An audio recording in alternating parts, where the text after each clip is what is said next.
சென்னையில் தீபாவளி பண்டிகைக்காக வெடித்த பட்டாசு கழிவுகளை மாநகராட்சியின் தூய்மை பணியாளர்கள் அகற்றி வருகின்றனர். கூடுதல் தகவல்களை செய்தியாளர் குணாவிடம் கேட்கலாம். குணா, எத்தனை டன் பட்டாசு கழிவுகள் அகற்றப்பட்டு வருகிறது? விவரங்களை பதிவு செய்யுங்க.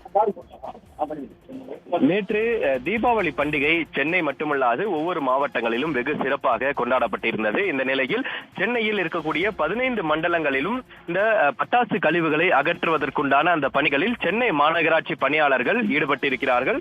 தூய்மை பணியாளர்கள் மூலமாக இந்த பட்டாசு கழிவுகளை ஒவ்வொரு மண்டலமாக ஒவ்வொரு வார்டாக அகற்றக்கூடிய அந்த பணிகளில் தற்பொழுது அந்த தூய்மை பணியாளர்கள் ஈடுபட்டு வருகிறார்கள்.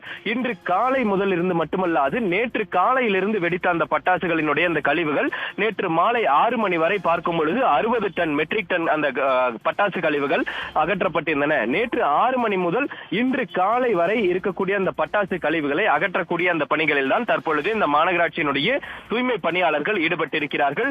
இந்த மாநகராட்சி பணியாளர்கள் இந்த பட்டாசு கழிவுகளை அகற்றக்கூடிய அந்த பணிகளில் கூடுதலாக 2 மணி நேரம் இன்றைய தினம் பணி நீட்டிப்பு செய்யப்பட வேண்டும் எனவும் மாநகராட்சி அதிகாரிகள் உத்தரவிட்டிருந்தார்கள். இந்த அடிப்படையில் இன்று காலை 6 மணி முதல் மதியம் 2 மணி வரை மட்டுமல்லாது கூடுதலாக 2 மணி நேரம் என 4 மணி வரை இந்த பட்டாசு கழிவுகளை முழுவதுமாக இன்றைய தினம் அகற்ற வேண்டும் என்பதற்காக உத்தரவு பிறப்பிக்கப்பட்டதன் அடிப்படையில் ஒவ்வொரு தெருவாக சென்று அங்கு இருக்கக்கூடிய அந்த பட்டாசு கழிவுகளை அகற்ற பணியில் ஈடுபட்டிருக்கிறார்கள். அது மட்டுமல்லாமல் லேசான மழை தொடர்ந்து விட்டுவிட்டு சென்னை முழுவதும் பெய்து வருவதன் காரணமாக அந்த மழையையும் பொருட்படுத்தாமல் விரைவாக இந்த குப்பைகளையும் பட்டாசு கழிவுகளையும் அகற்றக்கூடிய அந்த பணிகளிலும் இந்த தூய்மை பணியாளர்கள் ஈடுபட்டு வருகிறார்கள். உடனுக்குடன் செய்திகளை தெரிந்து கொள்ள சன் நியூஸ் பெல் ஐகானை கிளிக் பண்ணுங்க.